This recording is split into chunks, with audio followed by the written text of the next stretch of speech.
नमस्कार, इंकलाब TV channel में आपका स्वागत है।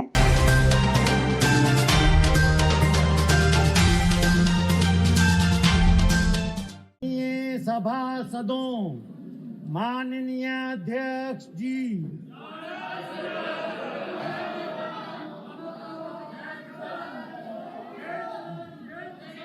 आइटम नंबर 1 श्रीमती निर्मला सीतारमण जी, आप बैठ जाए। माननीय सदस्य प्लीज, माननीय सदस्य प्लीज, प्लीज माननीय सदस्य please.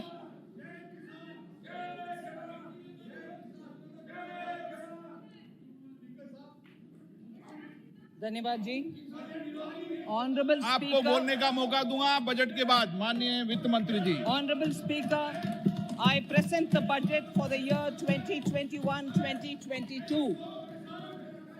As introduction, Honorable Speaker, the preparation of this budget was undertaken in circumstances like never before. The economy, already in throes of a slowdown, would be pushed into an unprecedented contraction. We could not have also imagined then that our people, as those in other countries, would have to endure the loss of near and dear ones and suffer hardships brought about due to a health crisis. The risk of not having a lockdown was far too high. Within 48 hours of declaring a 3-week-long complete lockdown, the Prime Minister announced the Pradhan Mantri Garib Kalyan Yojana, valued at 2.76 lakh crores, that provided free food grain to 800 million people, free cooking gas for 80 million families for months, and cash directly to over 400 million farmers, women, elderly, the poor, and the needy.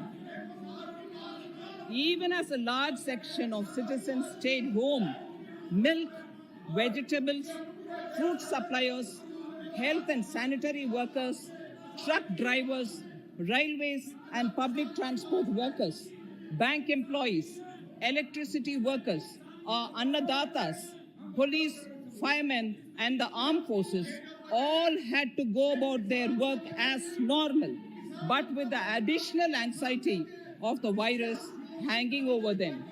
We recognize this, and I think I speak on behalf of everybody in this august house when I express my heartfelt gratitude to these men and women for how they were able to carry out their work and duty to provide for the nation's basics over those crucial months. Speaker, sir, for public good, honorable members of parliament and members of legislative assemblies too offered their salaries. In May 2020, the government announced the Atmanirbhar Bharat package. To sustain the recovery further into the year, we also rolled out 2 more Atmanirbhar packages, 2 and 3. Total financial impact of all the Atmanirbhar Bharat packages, including measures taken by the RBI, was estimated to be about 27.1 lakh crores, which amounts to more than 13% of our GDP. As a government, we kept a watch on the situation and were proactive in our responses.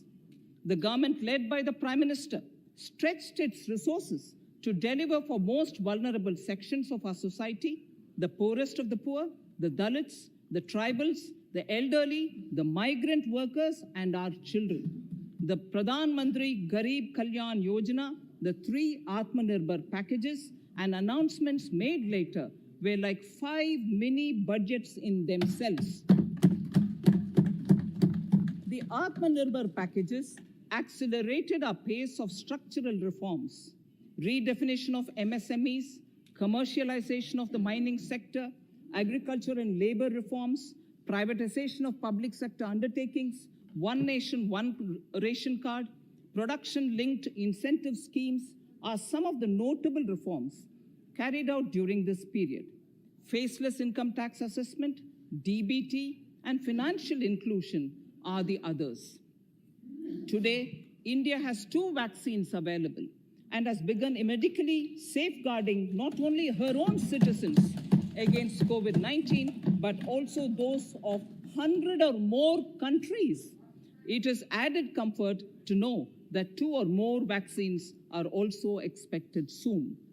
Honorable Prime Minister launched the vaccination drive by crediting and thanking our scientists. We are ever grateful for the strength and rigor of their efforts. Having said that, we are all reminded time and again that our fight against COVID-19 continues into 2021.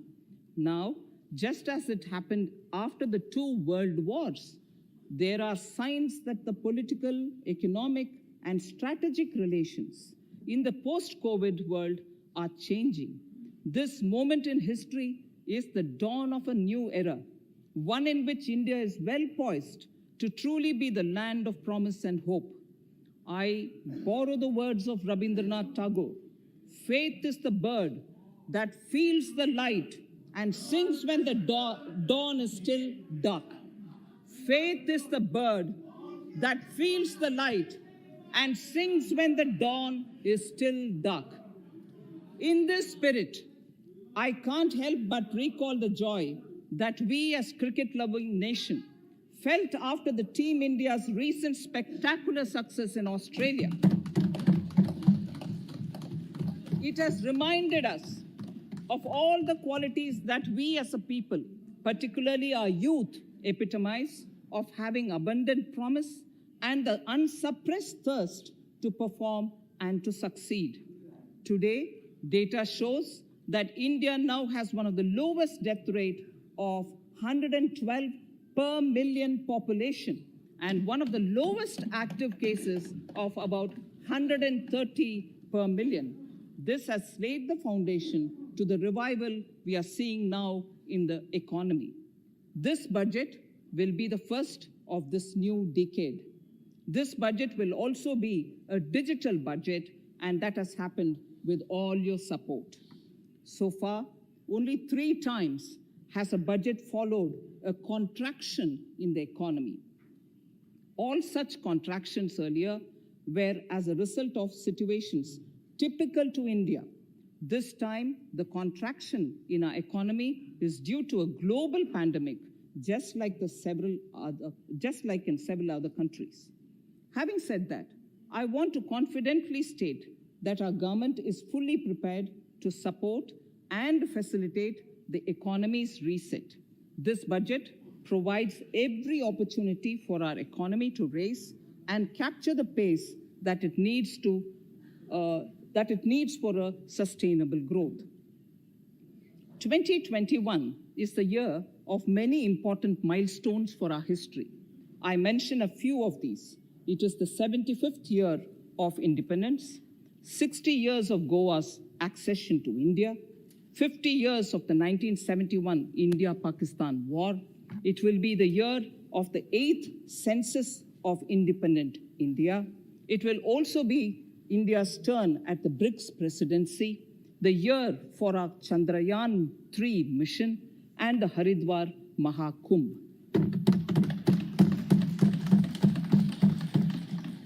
Honorable Speaker, before I commence Part A of the budget, I want to take a moment to acknowledge how isolating and distancing seemed like insurmountable challenges for a country like ours that has people coming together in times of crisis. It hurts us in many ways. It hurt us in many ways. I bow my head in respect to every citizen for the endurance shown in facing what was an undeniably a tough year for all our physical and mental well-being. Part A. In Part A, I wish to lay a vision for Atmanirbhar Bharat. Atmanirbhar Bharat or Atmanirbharta is not a new idea. Ancient India was largely self-reliant and equally a business epicenter of the world. Atmanirbhar Bharat is an expression of the 130 crore Indians who have full confidence in their capabilities and skills. We are already part of international groupings such as the G20 and the BRICS, the Coalition for Disaster Resilient Infrastructure, and the International Solar Alliance are realities today due to India's efforts. The proposals in Part A will further strengthen the Sankalp of Nation First, doubling farmers' income, strong infrastructure, healthy India, good governance, opportunities for youth, education for all, women empowerment, and inclusive development, among others. Additionally, also on the path to fast implementation are the 13 promises we had made in the budget of 2015-16, which were to materialize during the Amrit Mahotsav of 2022 on the 75th year of our independence. They too resonate with the vision of Atmanirbharta. The budget proposals for 21-22 rest on 6 pillars: health and well-being, physical and financial capital and infrastructure, inclusive development for aspirational India, reinvigorating human capital, innovation and R&D, and as 6th, minimum government and maximum governance. I now move to talking about the first pillar, health and well-being. Even at the outset, I would like to say that the investment on health infrastructure in this budget has increased substantially. Progressively, as institutions absorb more, we shall commit more. Taking a holistic approach to health, we focus on strengthening 3 areas: preventive, curative, and well-being. Health systems. A new centrally sponsored scheme, PM Atmanirbhar Swasth Bharat Yojana, will be launched with an outlay of about 64,180 crores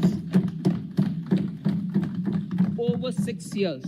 This will develop capacities of primary, secondary, and tertiary care health systems, strengthen existing national institutions, and create new institutions to cater to detection and cure of new and emerging diseases. This will be in addition to the National Health Mission. The main interventions under the scheme are support for over 17,000 rural and 11,000 urban health and wellness centers, setting up integrated public health labs in all districts, and 3,382 block public health units in 11 states, establishing critical care hospital blocks in 602 districts and 12 central institutions, strengthening of National Center for Disease Control, its 5 regional branches and 20 metropolitan health surveillance units, expansion of the integrated health information portal to all states and UTs to connect all public health labs, operationalization of 17 new public health units, and strengthening of 33 existing public health units at points of entry, that is, at 32 airports, 11 seaports, and 7 land crossings, setting up of 15 health emergency operation centers and 2 mobile hospitals, and setting up of a National Institution for One Health, a regional research platform for WHO, World Health Organization, Southeast Asia Region Office, 9 biosafety level 3 laboratories, and 4 regional national institutes for virology. Nutrition. To strengthen nutritional content, delivery, outreach, and outcome, we will merge the supplementary nutrition program and the Poshan Abhiyan and launch the Mission Poshan 2.0.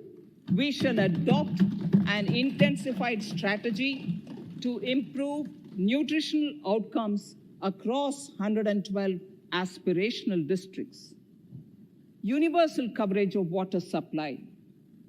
The World Health Organization has repeatedly stressed the importance of clean water, sanitation, and clean environment as a prerequisite to achieving universal health. The Jal Jeevan Mission Urban will be launched. It aims at universal water supply in all 4,378 urban local bodies with 2.86 crores household tap connections, as well as liquid waste management in 500 Amrit cities. It will be implemented over 5 years with an outlay of 2,87,000 crores. Swachh Bharat and Swasth Bharat. For further Swachhata of urban India, we intend to focus on complete fecal sludge management and wastewater treatment, source segregation of garbage, reduction in single-use plastic, reduction in air pollution by effectively managing waste from construction and demolition activities, and bioremediation of all legacy dump sites. The Urban Swachh Bharat Mission 2.0 will be implemented with a total financial allocation of 1,41,678 crores over a period of 5 years from 2021. Clean air. To tackle the burgeoning problem of air pollution, I propose to provide an amount of 2,217 crores of rupees for 42 urban centers with 1 million plus population in this budget. Scrapping policy. We are separately announcing, Honorable Speaker, a voluntary vehicle scrapping policy to phase out old and unfit vehicles. This will help in encouraging fuel-efficient, environment-friendly vehicles, thereby reducing vehicular pollution and oil import bills.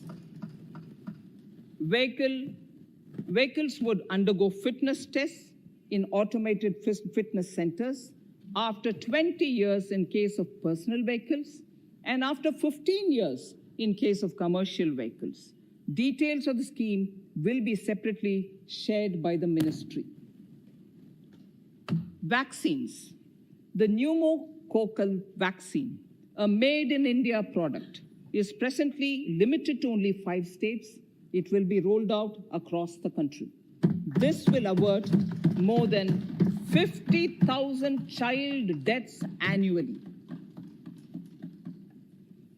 Honorable Speaker, I have provided 35,000 crores of rupees for COVID-19 vaccine in this year, 21-22. I am committed to provide further funds if required.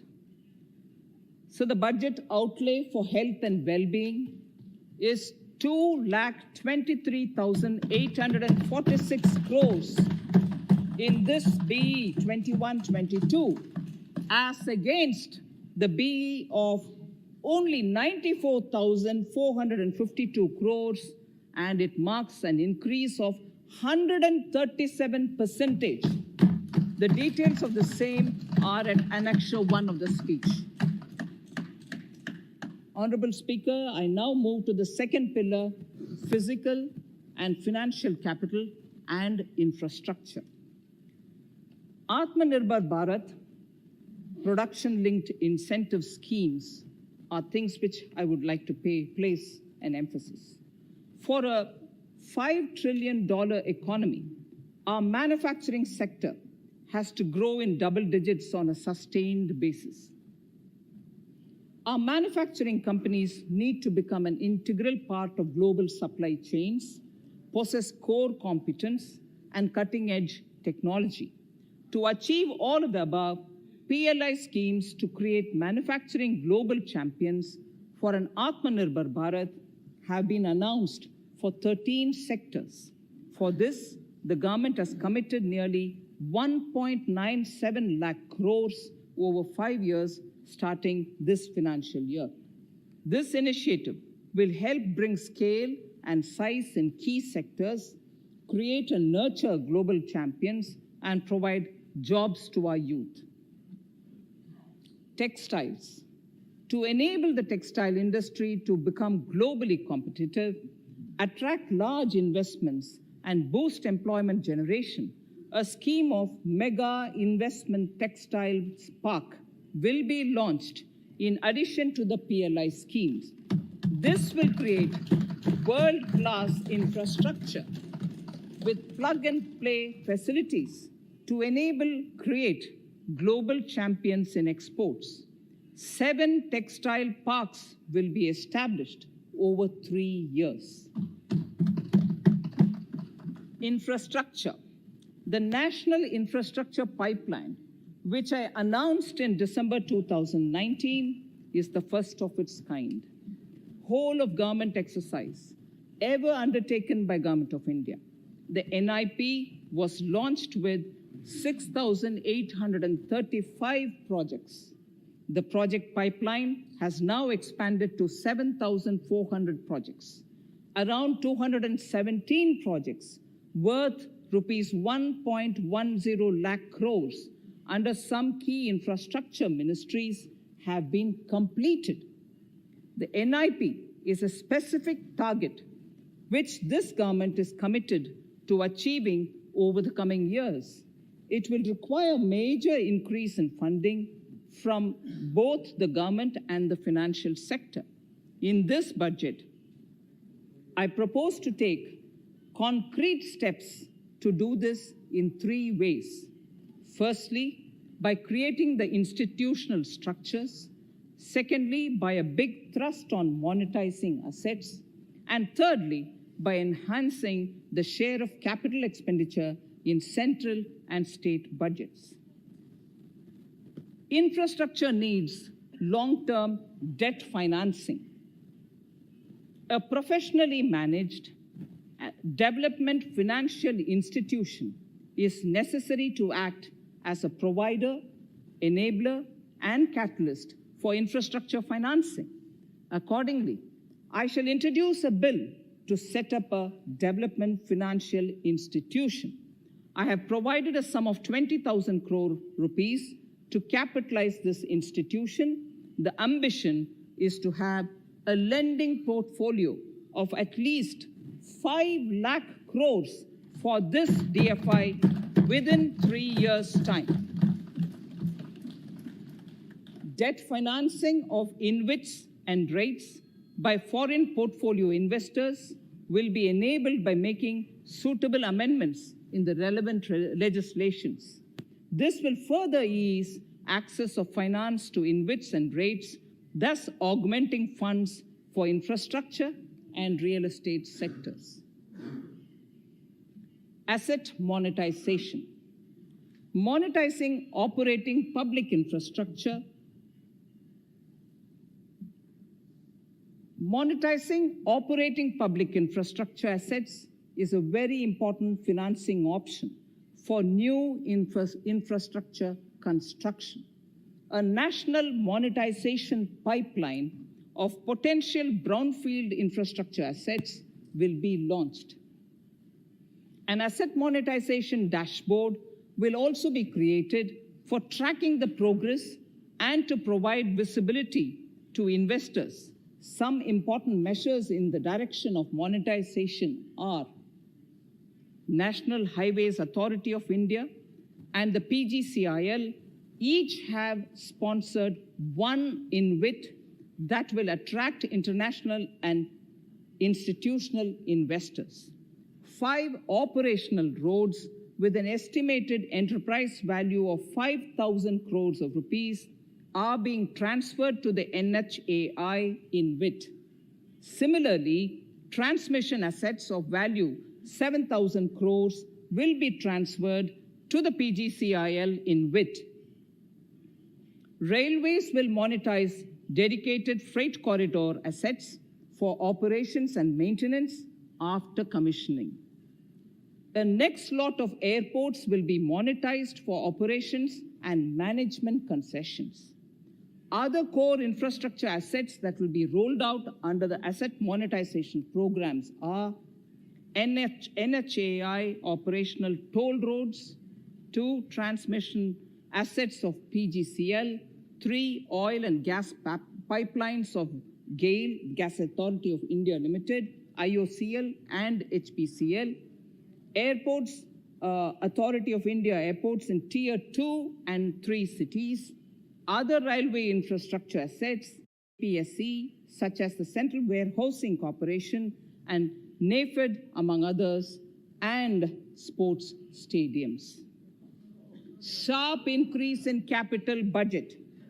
In the BE 2020-21, we had provided for 4.12 lakh crores for capital expenditure.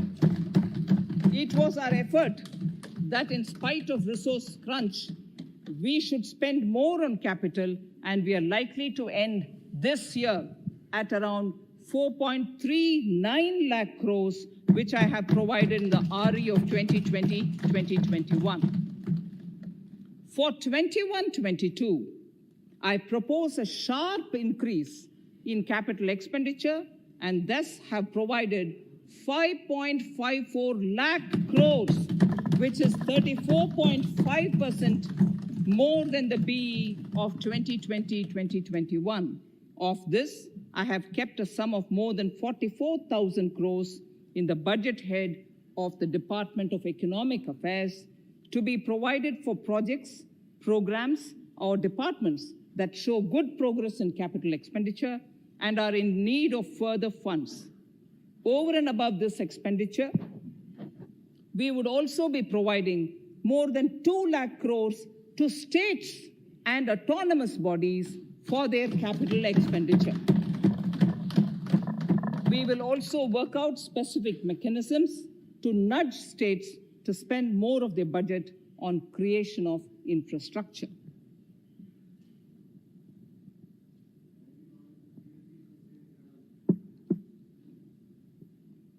Roads and highways infrastructure.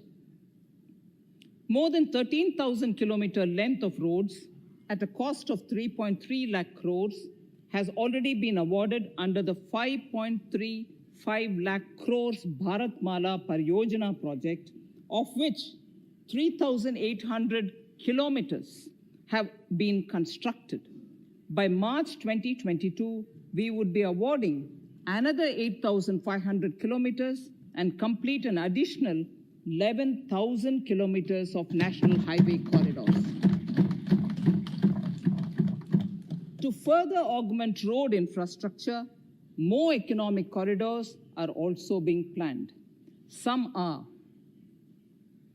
3,500 kilometers of national highway works in the state of Tamil Nadu at an investment of 1.03 lakh crores. These include Madurai-Kollam corridor, Chittoor-Tachur corridor, and construction will start next year. Second, 1,100 kilometers of national highway works in the state of Kerala at an investment of 65,000 crores, including 600 kilometer section of Mumbai-Kanyakumari corridor in Kerala. Third, 675 kilometers of highway works in the state of West Bengal at a cost of 25,000 crores, including upgradation of existing road Kolkata-Siliguri.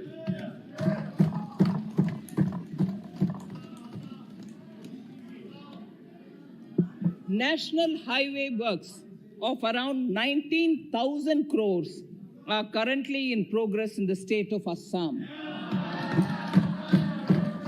Further works of more than 34,000 crores covering more than 1,300 kilometers of national highways will be undertaken in the state in the coming 3 years. Some of the flagship corridors and other important projects that would see considerable activity in 2021-22 are in Annexure 2 to my speech. I am also providing an enhanced outlay of 1,18,101 crores, 1,18,101 crores for Ministry of Road Transport and Highways, of which 1,08,230 crores is for capital, the highest ever provided. Railway infrastructure. Honorable Speaker, sir, Indian Railways have prepared a National Rail Plan for India 2030. The plan is to create a future-ready railway system by 2030, bringing down the logistic costs for an industry is at the core of our strategy to enable Make in India. It is expected that Western Dedicated Freight Corridor and Eastern Dedicated Freight Corridor will be commissioned by June 2022. The following additional initiatives are also proposed. The Son-Nagar-Gomo sections, 263 kilometers of Eastern Dedicated Freight Corridor will be taken up in PPP mode in this year itself. Gomo-Dankuni section of 274.3 kilometers will be also taken up shortly in short succession. We will undertake future dedicated freight corridor projects, namely East Coast Corridor from Kharagpur to Vijayawada, East-West Corridor from Bhusaval to Kharagpur to Dankuni, and North-South Corridor from Itarsi to Vijayawada. Detailed project reports will be undertaken in the first phase. Broad gauge route kilometers, RKM as they refer to, electrified is expected to reach 46,000 kilometers, 46,000 RKMs. That is 72% by end of 2021 from 41,548 RKMs on 1st October 2020. 100% electrification of broad gauge routes will be completed by December 2023. For passenger convenience and safety, the following measures are being proposed.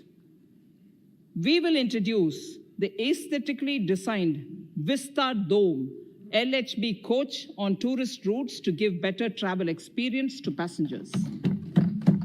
The safety measures undertaken in the past few years have borne results. To further strengthen this effort, high-density network and highly utilized network routes of Indian Railways will be provided with an indigenously developed automatic train protection system that eliminates train collision due to human error. I'm providing a record sum of 1,10,055 crores for railways, of which 1,07,100 crores is for capital expenditure only. Urban infrastructure. We will work towards raising the share of public transport in urban areas through expansion of metro rail networks and augmentation of city bus services. A new scheme will be launched at a cost of 18,000 crores to support augmentation of public bus transport services. The scheme will facilitate deployment of innovative PPP models to enable private sector players to finance, to acquire, to operate, and to maintain over 20,000 buses.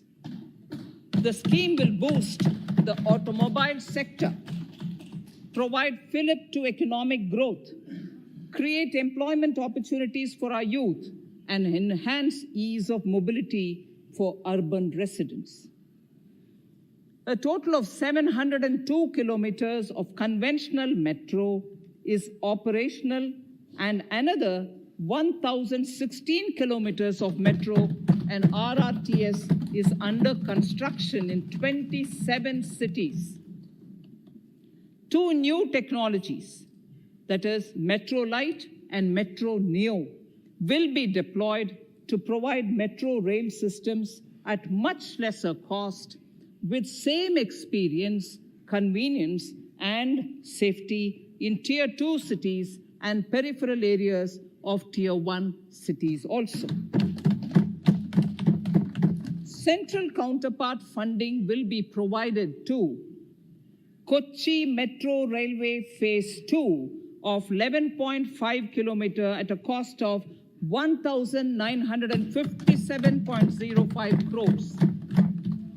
Chennai Metro Railway Phase 2 of 118.9 kilometers at a cost of 63,246 crores. Bengaluru Metro Railway Project Phase 2A and 2B of 58.19 kilometers at a cost of 14,788 crores. Nagpur Metro Rail Project Phase 2 and Nashik Metro at a cost of 5,976 crores and 2,092 crores respectively. Power infrastructure.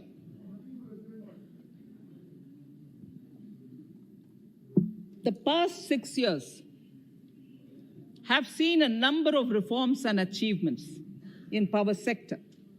We have added 139 gigawatts of installed capacity, connected an additional 2.0 households, and added 1.41 lakh circuit kilometers of transmission lines. The distribution companies across the country are monopolies, either government or private. There is a need to provide choice to the consumers by promoting competition. A framework will be put in place to give consumers alternatives to choose from among more than one distribution companies. I read that sentence again. A framework will be put in place to give consumers alternatives to choose from among more than one distribution company. The viability of distribution companies is a serious concern. A revamped, reforms-based, result-linked power distribution sector scheme will be launched with an outlay of 3,05,984 crores over 5 years.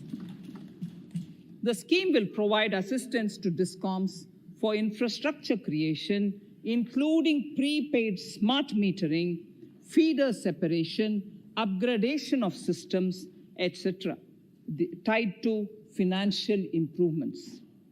Prime Minister, while speaking at the 3rd Reinvestment Conference in November 2020, had announced plans to launch a comprehensive national hydrogen energy mission.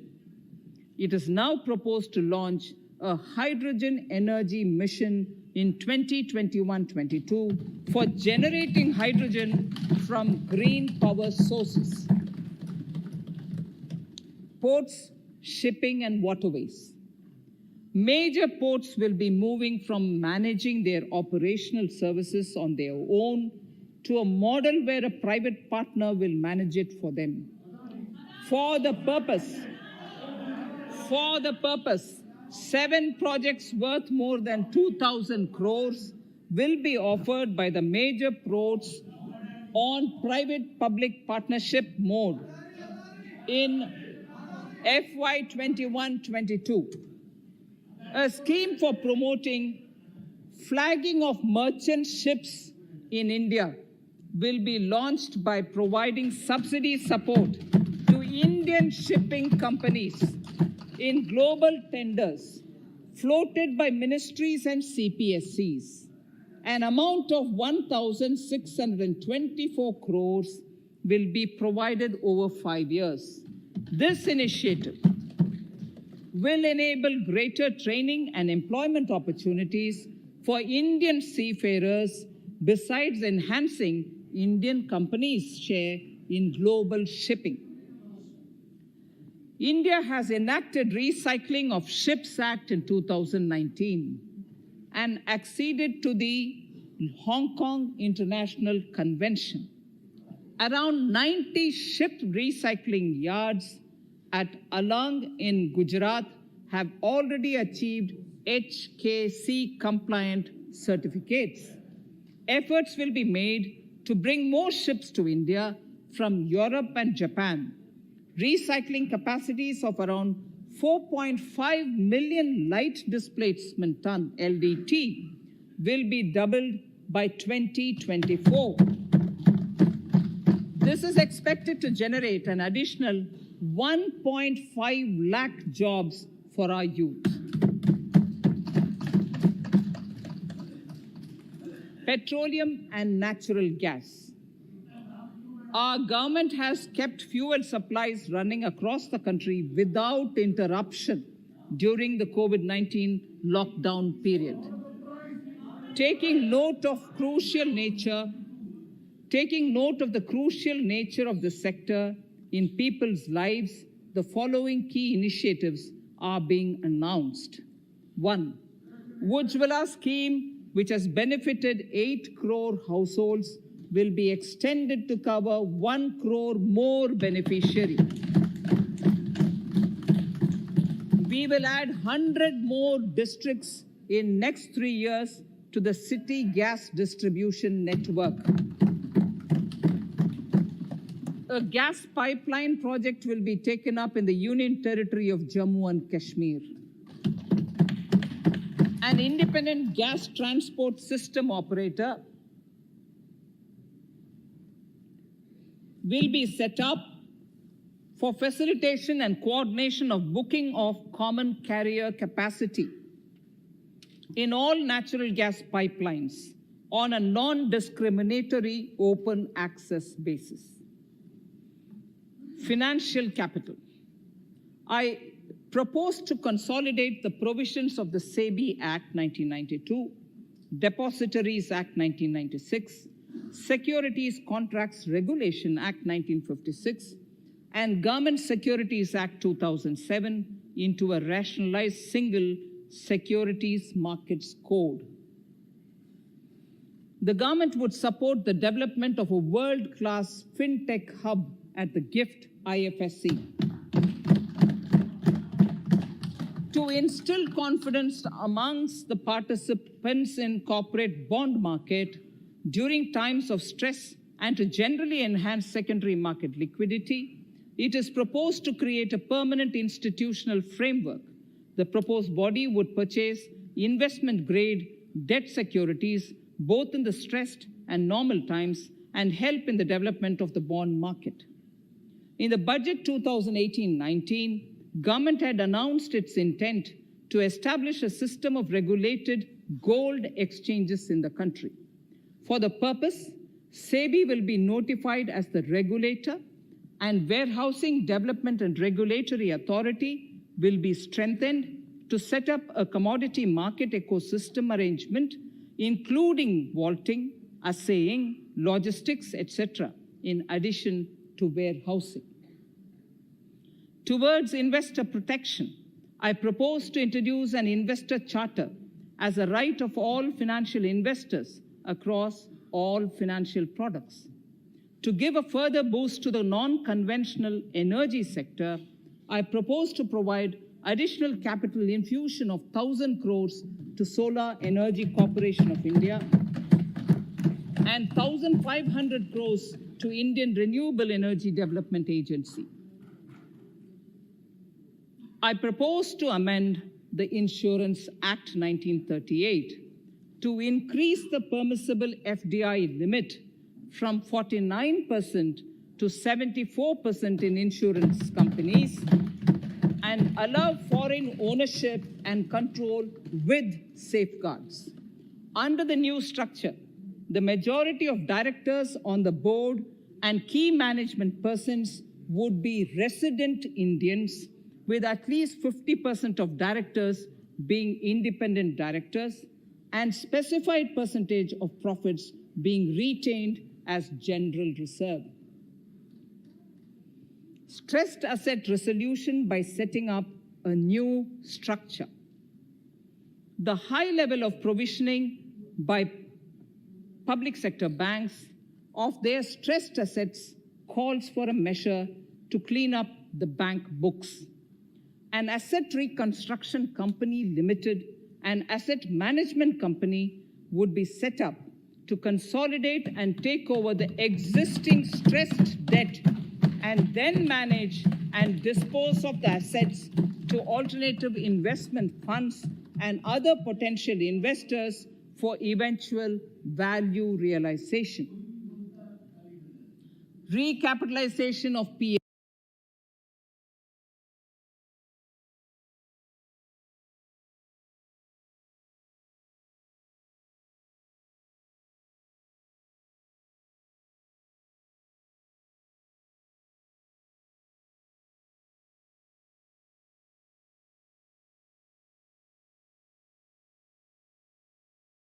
Deposit insurance cover from 1 lakh rupees to 5 lakhs for bank customers.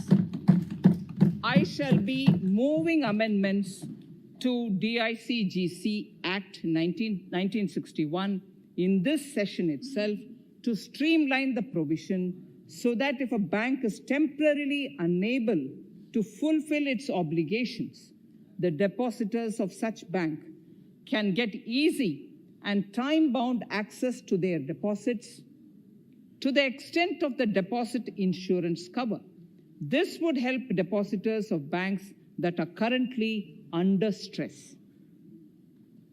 To improve credit discipline while continuing to protect the interest of small borrowers for NBFCs with minimum asset size of 100 crores, the minimum loan size eligible for debt recovery under the securitization and reconstruction of financial assets and enforcement of security interests SARFAESI Act 2002, it is proposed to be reduced from the existing level of 50 lakhs to 20 lakhs. Company matters. The decriminalization of the procedural and technical compoundable offenses under Companies Act 2013 is now complete. I now propose to take up decriminalization of the Limited Liability Partnerships Act 2008. Honorable Speaker, I propose to revise the definition under the Companies Act 2013 for small companies by increasing the threshold for paid up capital from not exceeding 50 lakh to not exceeding 2 crores and turnover from not exceeding 2 crores to not exceeding 20 crores. This will benefit more than 2 lakh companies in easing their compliance requirements. As a further measure which directly benefits startups and innovators, I propose to incentivize the incorporation of one-person companies by allowing one-person companies to grow without any restriction on paid-up capital and turnover, allowing their conversion into any other type of company at any time, reducing the residency limit for an Indian citizen to set up an one-person company from 182 days to 120 days, and allow also non-resident Indians to incorporate OPCs in India. This will be a big boost for startups. To ensure faster resolution of cases, the NCLT framework will be strengthened, e-court system shall be implemented, and alternate methods of debt resolution and special framework for MSMEs shall be introduced. During the coming fiscal, we will be launching data analytics, artificial intelligence, machine learning driven MCA 2.1 version to MCA 21 version 3.0. MCA 21 version 3.0. This version 3.0 will have additional modules for e-scrutiny, e-adjudication, e-consultation, and compliance management. Disinvestment and strategic sale. In spite of COVID-19, we have kept working towards strategic disinvestment. A number of transactions, namely BPCL, Air India, Shipping Corporation of India, Container Corporation of India, IDBI Bank, Bharat Earth Movers Limited, Pawan Hans, Neelachal Ispat Nigam Limited, among others, would be completed in 21-22. Other than IDBI Bank, we propose to take up the 2 public sector banks and 1 general insurance company in the year 21-22. This would require legislative amendments, and I propose to introduce the amendments in this session itself. In 21-22, we would also bring the IPO of LIC, for which I am bringing the requisite amendments in this session itself. In the Atmanirbhar package, I had announced that we will come out with a policy of strategic disinvestment of public sector enterprises. I'm happy to inform the House that the government has the government has approved the said policy. The policy provides a clear roadmap for disinvestment in all non-strategic and strategic sectors.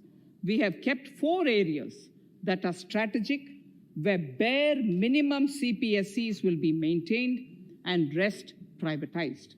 In the remaining sectors of all CPSEs will be privatized.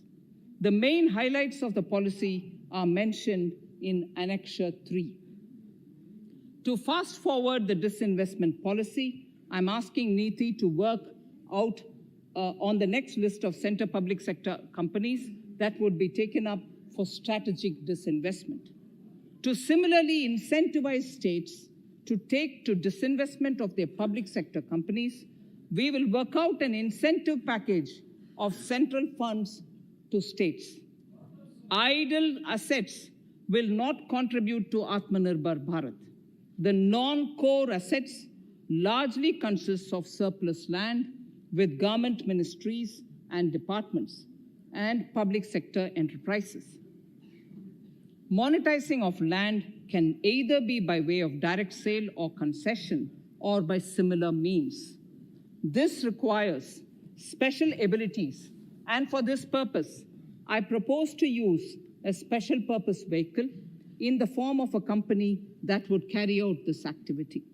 In order to ensure timely completion of closure of sick or loss-making CPSEs, we will introduce a revised mechanism that will ensure timely closure of such units. I have estimated 1,75,000 crores as receipts from disinvestment in BE 21-22.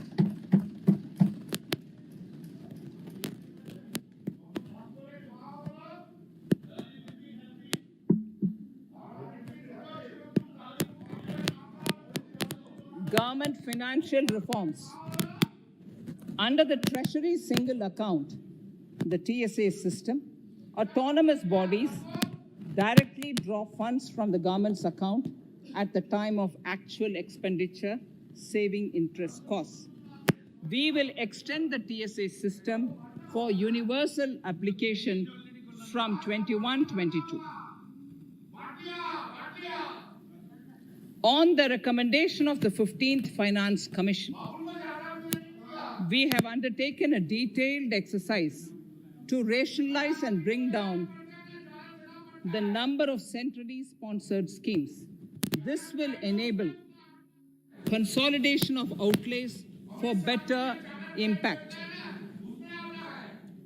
The government is committed to the development of multi-state cooperatives and will provide all support to them. To further streamline the ease of doing business for cooperatives, I propose to set up a separate administrative structure for them. So the third pillar of Atmanirbhar Bharat, inclusive development for aspirational India. Honorable Speaker, sir. Inquilab TV channel यदि आपको पसंद आता है तो इसे like कीजिए, comment कीजिए और सब्सक्राइब करना ना भूलिए।